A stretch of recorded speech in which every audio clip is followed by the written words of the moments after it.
falando sério com o Nilvinha, voltamos agora a uma entrevista com o Dr. Jonas, e eu gostaria de saber a opinião dele, o que ele acha sobre a diminuição penal dos 16 anos, aos 18 aos 16. 18 para 16. 16 anos. O senhor poderia estar falando sobre isso? A minha opinião não é que vai trazer, não é das mais populares. Nós estamos vivendo um pico de criminalidade, no momento em que menores lideram quadrilhas, menores são trazidos para o tráfico, menores cometem atrocidades horríveis, como essa que ocorreu, lamentável, em nossa cidade.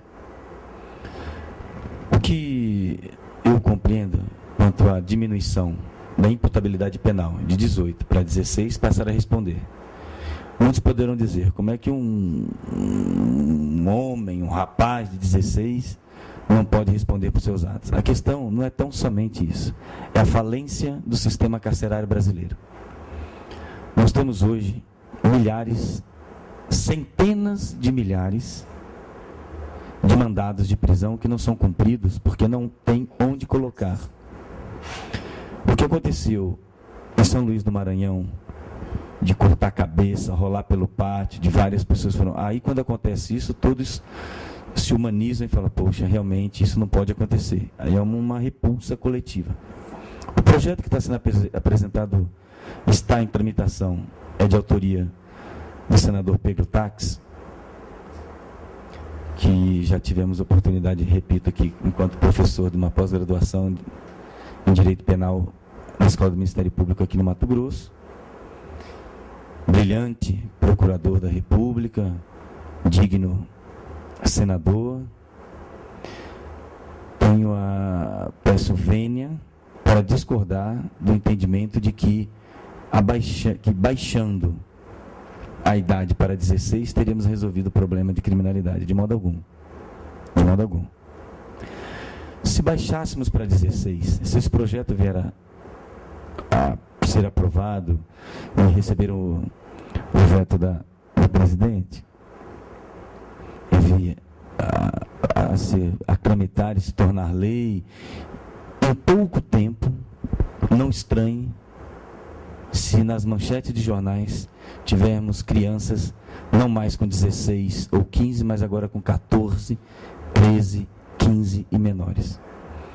A gente só vai estar remetendo para uma outra faixa etária, porque a criminalidade vai procurar menores para inimputáveis, para não responderem pelos crimes. Para quem cometeu? Não, não foi eu, foi o menor. Esse já tem 16, então foi o de 15. Vamos baixar para 15, foi o de 14. Vamos baixar para 14, foi o de 12. A questão é social, a questão é familiar, a questão é de uma amplitude maior. Não remeta para a polícia aquilo que o pai e a mãe devem corrigir em casa. Instituição família. A pena criminal é o limite, é o último da sociedade em que devemos contar, é com a polícia. As primeiras correções devem ser na formação, desde o pré-natal, desde o acompanhamento das adolescentes que estão se tornando mães, dos crimes sexuais contra menores, dos bandidos que cometem crimes absurdos contra menores, crimes sexuais, que o senador Malta liderou brilhantemente numa campanha, nem sei qual que é o partido, não estou aqui fazendo campanha para ninguém, nem sei nem que partido que ele é, mas quanto à ideia em que ele encampou e passeou no país inteiro, quanto aos crimes de origem sexuais, estupros contra menores, contra mulheres, crimes horrendos. Isto sim deve ser, porque dali surge uma criança, essa criança abandonada, a criança que não tem acesso à escola, a proteção em primeiro lugar. Antes de sentar a borracha e botar em cana, vamos tentar corrigir, vamos que o Estado, o mesmo Estado que hoje é chamado para punir, está deixando a desejar com as suas funções, com as suas prerrogativas obrigatórias de prover educação, assistência básica, o que não está. Então, meu posicionamento é de que não irá diminuir, nem se estabelecer pena de morte, como em outros países assim já o fizeram, como na França a guilhotina, como nos Estados Unidos a cadeira elétrica, ou a câmara de gás, ou enfim, com a modalidade que for. Não acredito que seja esta a medida que irá diminuir a criminalidade. Acredito sim que um país rico possa trazer essas crianças para produzir riquezas, para serem inseridas no contexto social, e aí sim teremos uma resposta em curto espaço de tempo. Muito cuidado com os empolgados que pegam carona e querem agradar a grande massa. Muito cuidado com as opiniões. Em dizer que 16 anos estamos resolvendo o problema. Cuidado, para não baixar de 16 para 14 os novos criminosos que irão estar sendo contratados, digamos assim, inseridos em novos crimes, em novos bandos e quadrilhas por aí. Inclusive, conversando com sociólogos, com o sociólogo, eu coloquei exatamente isso daí. É preciso que a família desenvolva um trabalho junto aos seus filhos, de estarem com eles, de estarem falando com ele em relação, para que eles possam estar, digamos assim, sendo criados com formação, né? E não quero eu, Nilva, em momento algum, ser dono da verdade. Claro que não. De forma nenhuma. Estou aqui estabelecendo meu pensamento a ser contraposto com outros entendimentos. Exato. E vamos estabelecer, então, um meio termo nisso tudo. Exato. Entende? Agora, eu costumo dizer que posso até não concordar com o que digas, mas pela liberdade de você dizer, daria até minha própria vida para que você tenha o direito de dizer. Entendi. Em outros momentos da nossa política, da história do nosso país, não nos era oportunizado falar aquilo que pensamos. Graças a Deus, e muitos dos nossos colegas da Ordem dos Advogados do Brasil morreram, derramaram sangue nesse país por isso, para que pudéssemos hoje poder estar aqui falando, conversando abertamente sobre o que acha ou acredita sobre nossas ideias. Até porque vocês são maiores conhecedores da lei, né? Estar ali trabalhando com ela. Então é difícil, por exemplo, de uma professora estar aprofundando maior, porque a minha visão também é um pouco limitada. De forma nenhuma. Todos nós temos a trazer contribuições. Eu digo assim, a sua em relação à questão das leis, o punir, o vigiar, o trabalhar, essa coisa toda. Mas assim, Jonas, me fala mais um pouquinho em relação assim, a sua opinião, o que você acha então que poderíamos estar fazendo? Acha que o que é falta de gestão pública em relação à família? Ou falta, eu já sei, porque você já falou, são os políticos que roubam, tal, aquela coisa toda. Mas eu queria a sua opinião em relação, o que poderia? É lamentável remeter a responsabilidade da criação de nossos filhos para o Estado. Porque aquele que remete a responsabilidade da criação do seu filho ao Estado, remete também ao Estado o direito de puni-lo. E uma das punições que o Estado estabelece é a prisão. Então, pela ausência da presença dos pais na criação dos filhos, mais tarde vai encontrar um policial cuidando dele. Com todo respeito aos dignos policiais, aos comandantes que dão suas próprias vidas para cuidar das nossas. Eu me recordo no Rio de Janeiro que os policiais não podiam deixar secar as suas fardas no varal, que muitos moravam nas favelas também, moravam em bairros mais simples, e ali onde a criminalidade era alta. E são esses mesmos homens que vestem suas fardas e que saem em defesa de nós, cidadãos civis. Não devemos nós remeter ao Estado ou quem quer que seja obrigação nossa, de pais, mães, criar seus filhos. Porém, o conjunto de responsabilidade de afazeres do Estado, das famílias, o Estado está deixando a desejar. E este mesmo Estado recebe por uma norma, por uma lei, o poder de punir. Primeiro cumpra com as suas obrigações, para depois falar em punir e botar na cadeia e dar o corretivo que entende ser necessário. Mas a questão é muito mais ampla. Eu não creio que sejamos nós, advogados, os donos da verdade, de modo algum. Somos apenas um segmento a contribuir com a sociedade. Vocês, professores, em que eu Costumo dizer que o grande exemplo que você tem no Japão é a única classe em que o imperador deva se curvar e que o professor não deve se curvar diante do imperador. É o único segmento que não se obriga a se curvar diante do imperador. Tenho eu até hoje o maior respeito, consideração, amizade, carinho aos meus professores, e a grande contribuição dos professores a tudo isso é gigantesca, porque muitas vezes, na correria do dia a dia, os pais deixam filhos, passam mais tempo na escola do que no convívio com os pais.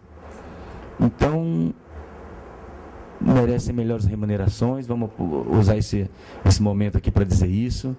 Levem a sério nossos professores, se quiser ter uma escola melhor. O ser humano ainda é para o ser humano o maior espetáculo, a maior atividade, a maior atração é o ser humano para o ser humano. Dr. Jonas faz parte do Conselho Estadual? Isso. E aí eu gostaria que o senhor pudesse estar falando, doutor, o que vem a ser, né, o que consiste e qual o trabalho que poderia estar contribuindo para a nossa sociedade. Bem, a Ordem dos Advogados do Brasil, no artigo 33 da Constituição, ele determina que é indispensável para o exercício da justiça. É o único segmento privado que tem um munus público. Não há justiça sem advogado. Existe um credo de Hans Kelsen que diz que tem que ter quem acusa, quem julga e quem defende. Esse é o papel da OAB. O Conselho Estadual da OAB é que julga o comportamento dos colegas advogados no exercício da profissão. Estamos aqui para acompanhar e coloco-me à disposição para aprofundarmos esse assunto, escritamente com interesse institucional, até para os novos colegas que venham a ingressar através do exame de ordem dos advogados, passa por uma prova e passam a fazer parte da OAB. E para fazer parte da OAB, há uma aprovação da idoneidade destas pessoas que queiram vir a se tornar advogados e advogadas. Antes de mais nada, sejam muito bem-vindos os novos colegas. A Ordem os recebe de braços abertos, mas saibam que a Ordem continua acompanhando o exercício e a atuação de cada um dos colegas. E, enquanto conselheiro, nesses 3 anos que faço parte, os processos que envolverem nomes de advogados que houverem cometido falta serão julgados, e a Ordem julga, posso adiantar, de forma muito dura, muito atuante, cada fato que chega ao nosso conhecimento. Estamos prontos a qualquer momento que houver, por qualquer um dos cidadãos, a relatar fatos envolvendo advogados. Me coloco à disposição, assim como o Dr. Luciano Salles e o Dr. Josemar, junto da OAB. Falando sério com o Nilvinha, acabamos de entrevistar o Dr. Jonas Coelho. Eu quero agradecê-lo. Eu que agradeço a oportunidade, tá aqui, doutor. a amizade, ter vindo aqui. E sempre puder contribuir, estou à disposição. Tá. Falando sério com o Nilvinha, gente que faz a diferença. Enquanto estamos aqui com a entrevista com o Dr. Jonas, nós já estamos aqui com nossos pagodeiros, Arildo do Cavaco, Milton e Tiago do Pandeiro, com as músicas maravilhosas para vocês. Vamos ouvi-los?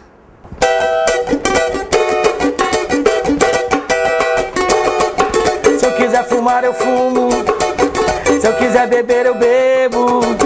Pago tudo que eu consumo com o suor do meu emprego.